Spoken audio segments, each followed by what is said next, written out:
Rev up your engine!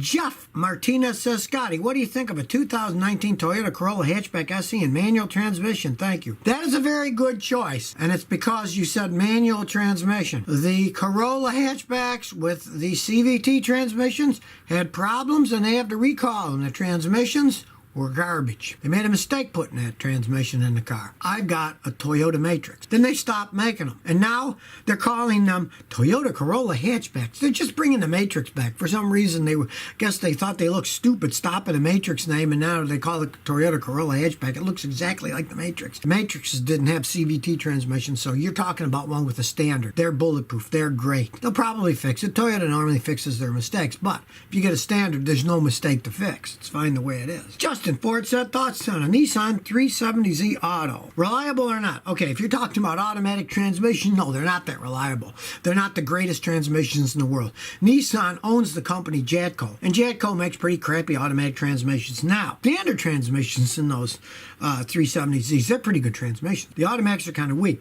Overall, one of those cars is a fun sports car if you have the money to waste to buy a new one. They can last a while. If you're thinking about buying a used one, you want to be real cautious because most people buy sports cars like that, drag the heck out of them and drive like a maniac. And if you buy a used version of a car that's been driven like a maniac, it often has problems. I'll tell you, I have like 10 customers that bought those things used, and 8 of those 10, they got clunkers. I mean, they didn't bring them to me to check out. They just bought them, or they weren't even a customer of mine before. They bought them, and then they brought it to me, and I said, you know, how long have you had this? They said, well, we bought it 6 months ago. And I'll say, gee, you know, you should have brought it to a guy like me before you bought it. I would have said, don't even buy this thing. It's too ragged out. But the standards are a lot better than the automatics. There's no arguing. Robinson J. Santana asked, Scotty, for people who live in North New Jersey, to be exact, how long do you recommend warming your car up in the morning when it's below 25? That's funny because they just made this law. If it's above 25, you can't idle your car for more than 3 minutes or you get a $250 fine first time, $500 second time, and $1,000 the third time. They're going nuts in New Jersey. If it's below 25, a modern car, generally it's warmed up good enough to drive within a minute or so. But if it's below 25 and there's ice and snow and everything, let's face it, turn the heat on, walk away, then let it melt a bit before you can scrape it off and not have to scrape ice. Let it get hot enough it'll start melting. Turn all the defrosters on. Then you don't have to worry about all that scraping and crumping. Let it warm up a little bit, as long as you live in a nice part of Jersey, not in a crappy part where if you let it warm up, somebody's come and steal it. Matthew Campbell says, what's the difference between a 1ZZFE and a 2ZZFE engine, Scotty? Well, one's 1 and one's 2.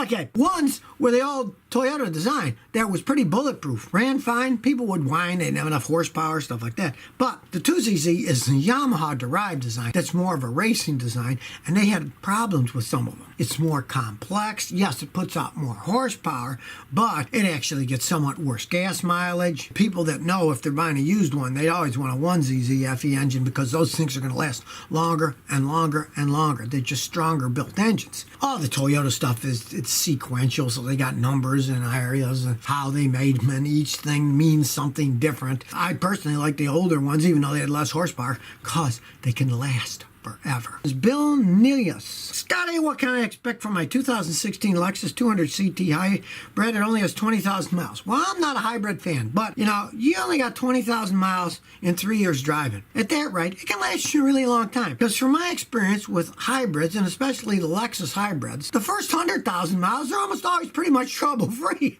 And the way you're driving, it's going to be another 15 years before you get that far. So feel free, you own it, drive it around. Hey, they're well-made cars. I just warn people that don't go out and buy one that's 12 years old and has 130,000 miles on it unless it's really cheap, because they're very expensive to fix, and everything breaks as it gets old enough. The Woomaster says 2012 Chevy Cruze, engine loudly ticks, bad lifters. Those are horrible cars to begin with. You want to change the oil and filter and use the correct oil and filter, see if it helps any. If it helps any, it was dirty oil making it tick. You got an engine problem, it's the lifters, something in the valve train, or it's the fuel injectors.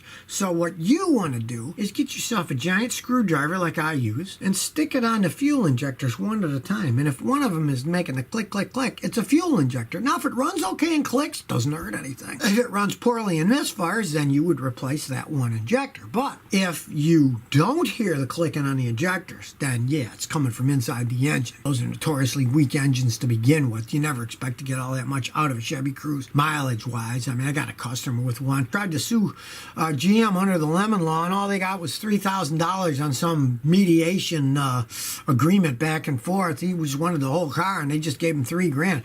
Figure that out. Next to lemon. Well, it's a $3,000 worth lemon, but not the whole thing, they thought. Tech Nerd 661 says, Scotty, should I run my 91 Opel Vectra 1.7 diesel engine on vegetable oil? Diesel engines can run on all kinds of things, but they have to have a certain amount of power to them. Now, if you're running it on something like a vegetable oil, I know a guy who does that on a bus. One of those old school buses. It was a diesel. He's like a hippy-dippy guy. Runs around the country in a school bus. Got to have a heating system because as soon as it gets cool, that vegetable oil congeals. You ever notice if you got some kind of oil? My wife has coconut oil in a cupboard, and in the summer, it's melted. But in the winter, it's a solid thing. So you got to heat it. You got to have a filtration system. You don't just pour it in and run it. It gets rather complex. If you want to do that, realize that vegetable oil isn't cheap. Diesel fuel is still a lot cheaper than vegetable oil. They can run on it, and then they smell nice coming out of the tailpipe. Yes, it does. There's no arguing that. But it isn't just pour it in and run. There's a lot of modifications you got to do if you want it to run correctly. Junior Lenari says, Scotty, what do you think of a 2013 BMW M3 with a 6-speed 4.0 NA V8 with 35,000 miles? Greetings from Seattle. The M series are cars that people like and collect, so they hold their value better. They are very well-built racing vehicles for zipping around it. But they cost a freaking fortune to repair as they age. Now, that thing's only got 35,000 miles. If that is real and can be actually proven, it's still got a lot of life in it. I got customers here that have 135,000 miles on them, and they're starting to get expensive repairs now. Realize even if you're going to just change 4 struts on that thing, get thousands of dollars out to pay for that because of the design. They're very hard to get off. The parts cost a lot of money. But with 35,000 miles, if that's real, it could still be a good car to play around with. Now, you're not going to get it dirt cheap in most places because people like the M3s. The M series are collector's items. Take your choice. If you want kind of a toy, you don't mind spending that kind of money,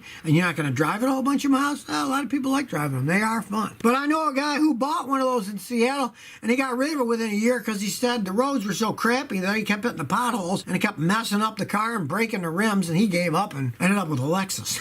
So, maybe you'd learn from his mistake and not buy one. Hornet 123 Abel says, Scotty, I have an 02 S2000 with 57,000 miles. What are your thoughts on it? Well, if you ever want to sell it, I'd buy it. Those are great cars. That was a sporty little car. When that came out, it was a normally aspirated 4-cylinder engine that put out more horsepower than a Porsche, but it was reliable. They're very reliable cars. That was the first real variable valve timing system that put out a ton of horsepower. They really were well-made vehicles. Honda's never been a real sports car. They make small amounts of them, so they only made them for a few years. And they just decided that wasn't an angle they were going at, so they didn't make them anymore. They didn't stop making them because they were problems and pieces of junk. They were well-made cars.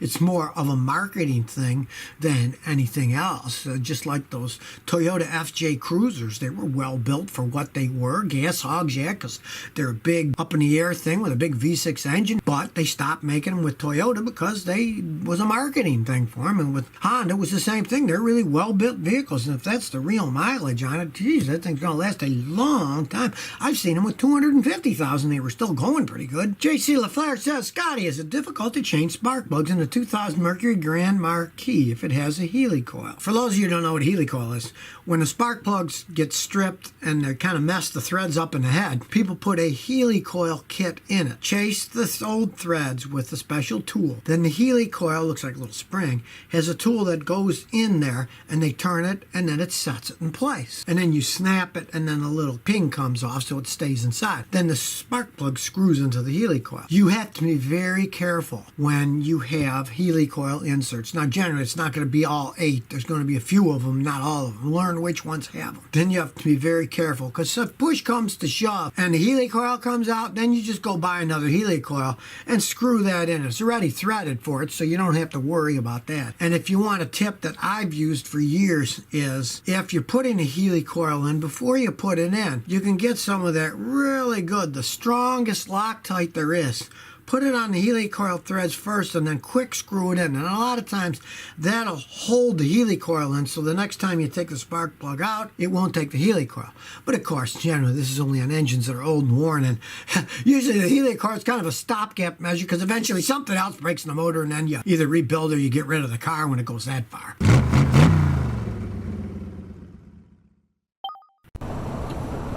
So if you never want to miss another one of my new car repair videos, remember to ring that bell.